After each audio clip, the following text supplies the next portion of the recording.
Long before Samson became the strongest man in Israel, before the lions roar, before the jawbone battles, before Delilah, there was a barren woman in a quiet town praying for a child she thought would never come. Her name? We don't know, but God knew her name, and that was enough. In those days, Israel had fallen again into evil. The people had forgotten the Lord, and because of this, they were delivered into the hands of the Philistines for 40 long years. But in the land of Zorah, among the tribe of Dan, lived a man named Manoah. He and his wife had no children. She couldn't conceive. Yet one day, everything changed.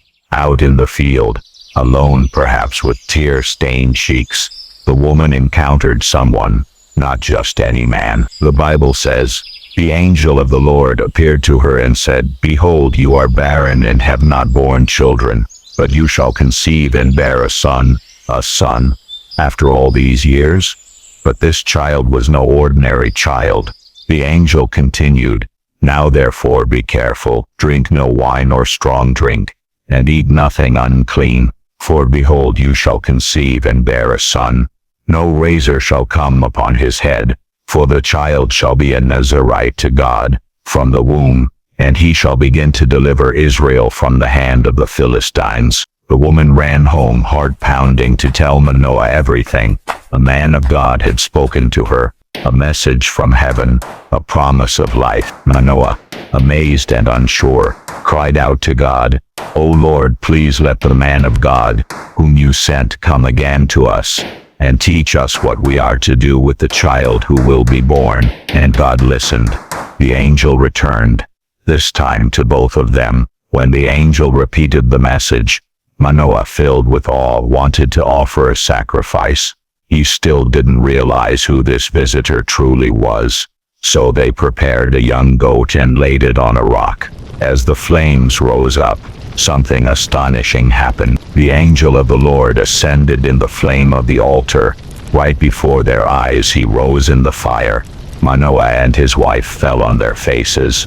Now they knew this was no ordinary messenger. They had seen God's glory, and just as promised, in time the woman gave birth to a son. They named him Samson, and the child grew, and the Lord blessed him, and the Spirit of the Lord began to stir him. The world didn't know it yet, but a storm was coming, and it began with a cry from the womb of a once barren woman. He was chosen before birth, blessed by God, stirred by the Spirit. But Samson's first great act didn't begin with an army. It began with a woman, a Philistine woman. One day Samson went down to Timnah, a Philistine city. There he saw her. She was beautiful, confident, different. She wasn't one of his people, but Samson wanted her. He returned home and said to his parents, "I have seen a woman in Timnah. Now get her for me as my wife." His parents were stunned. "Is there no woman among our people? Must you go to the uncircumcised Philistines?" they pleaded. But Samson was firm. "She is right in my eyes." They didn't know that this desire, even though it seemed wrong, was part of God's plan to confront the Philistines. As Samson and his parents traveled to Timnah again, something wild happened. Samson walked ahead, alone, and suddenly, roar, a young lion came charging at him. But then the Spirit of the Lord rushed upon him. Samson grabbed the beast with his bare hands, and he tore the lion apart as one tears a young goat. No sword, no spear, just raw God-given strength. But he told no one, not even his parents. Days later, as they prepared for the wedding, Samson passed by the lion's carcass, and inside it, a swarm of bees and a honeycomb. He scooped some out, ate it, and gave some to his parents, still not telling them where it came from. At the wedding feast, A 7-day party with 30 Philistine men. Samson made a challenge. Let me now put a riddle to you. If you can tell me what it is within 7 days, I'll give you 30 linen garments and 30 changes of clothes. And here came the riddle. Out of the eater came something to eat. Out of the strong came something sweet. They couldn't solve it. 3 days passed. By the 4th, they were desperate. They went to Samson's bride and threatened her. Entice your husband to tell us the riddle, or we'll burn you and your father's house with fire. She cried. She clung to Samson. She begged every day until he finally gave in and told her. And she told them. On the 7th day they came with an answer. What is sweeter than honey? What is stronger than a lion? Samson knew immediately what had happened. If you had not plowed with my heifer, you would not have found out my riddle. Furious, the Spirit of the Lord came upon him again. Samson went down to Ashkelon, struck down 30 Philistines, took their clothes and gave them to the men who solved the riddle. Then he stormed off angry and betrayed, and in his absence, his bride was given to another man. When Samson returned later with a gift, he was told, "She's been given to your companion." That was the final spark. Samson caught 300 foxes, tied them in pairs by the tail, attached a torch to each, and let them loose in the Philistine grain fields. The fields, vineyards, and olive groves went up in flames. And so it began, not just a feud, but a war between one man and an empire. The lion was only the beginning. They thought he'd be easy to silence. One man, alone, no army, no weapons, just rage. But the fire had already started, and Samson wasn't done. When the Philistines saw their crops in flames, they demanded answers. Who did this? When they heard it was Samson because his wife had been given to another man, they responded with cruelty. So the Philistines came up and burned her and her father with fire. It was the very threat they had once made, now fulfilled. Samson's grief turned to fury. "If this is how you act," he said, "I swear I won't stop until I get revenge." He struck them down, hip and thigh with great slaughter, a Hebrew phrase meaning total devastation. Then he went and hid in the cleft of the rock at Etam.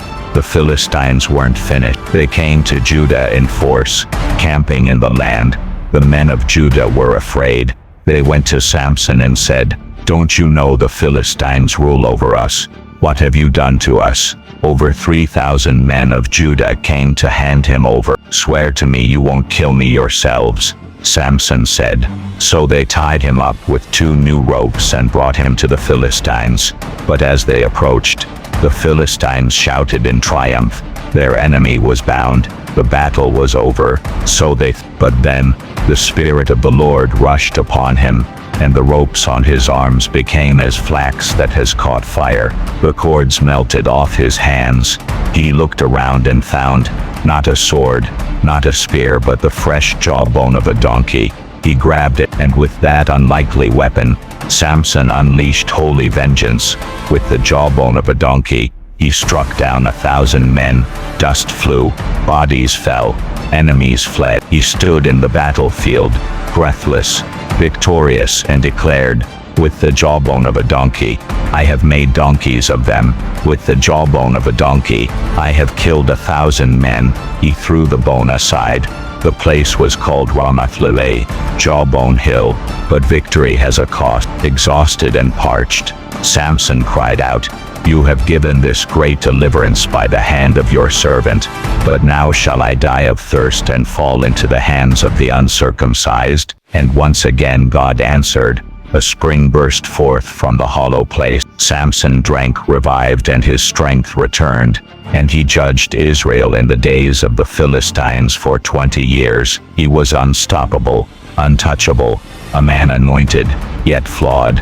But the real danger wasn't the Philistines outside. It was the weakness, quietly growing within. For 20 years, Samson ruled. No crown, no throne. But everyone knew, don't cross him. He was feared, respected, but not always wise.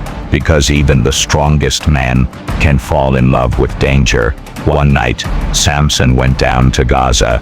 a major Philistine city. There, he saw a prostitute and went in to spend the night with her. Word spread quickly. Samson is here. The Philistines saw their chance. They surrounded the place and waited at the city gate. All night long they whispered and watched. At dawn, we'll kill him. But Samson didn't wait for morning. At midnight he rose, and instead of sneaking out, he did the unthinkable. He walked straight to the massive city gate, the symbol of Gaza's strength, security, and pride, and he ripped it off its hinges. He seized the doors of the gate of the city, and the two posts, pulled them up, bar and all, put them on his shoulders, and he carried them all the way to the top of the hill that faces Hebron. That's nearly 40 miles uphill, with the city's pride on his. But even mighty warriors can have blind spots. After Gaza, Samson fell in love again, this time with a woman named Delilah from the valley of Sarai. She was captivating, charming, deadly, and the lords of the Philistines saw opportunity. They came to her with silver and a mission: entice him and find out where his great strength lies and how we may overpower him. So Delilah smiled sweetly and asked, "Tell me, Samson, what makes you so strong?" Samson didn't tell her, not at first. Instead, he played along. "If they bind me with 7 fresh bowstrings, I'll be as weak as any man." So she tried it.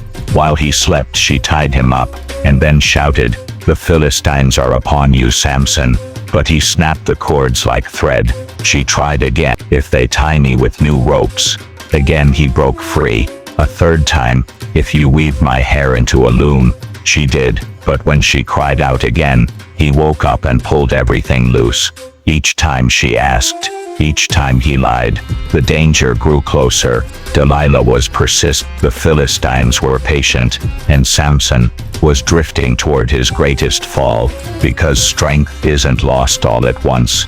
Sometimes it leaks through cracks, one secret at a time. They couldn't beat him in battle. They couldn't bind him with ropes. They couldn't match his strength. So they went after his heart, and they found Delilah.